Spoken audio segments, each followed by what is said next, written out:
Sili update naman tayo. Dito na naman tayo sa sili. Napakarami na talaga ang nakuha dito. Alam nyo ba yun? Hindi nyo pala alam. So, ipapaalam ko sa inyo. Charis. Marami siyang bunga. Ayan o. Maliliit pa yung iba. Doon. Dami-daming na ng ano dito nang hihingi. Yan ah.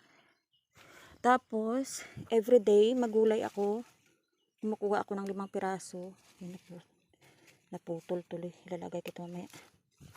Ganyan sa ilalim oh. Yan. Dito din. Dahil pang maliliit. Bali, 4 na puno lang ito. Pero napakarami na ang humingi dito.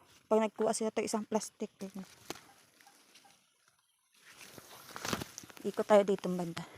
Dahil ang bulaklak. Saka ayan oh.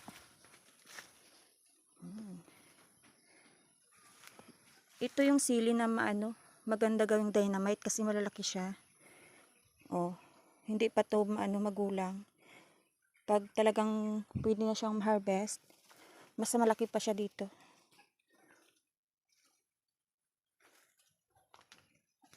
Yeah. Hindi makikita yung sa ilalim kasi hindi naman tinitingnan. Ayan oh. Yan, sili. Baka gusto nyo ng sili.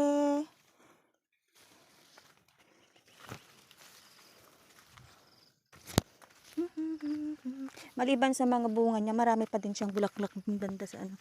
Nandiyan marami pang bunga. Oh, mataba lang talaga siya. Kaya hindi makikita yung mga bunga niya. Yan sa loob dami.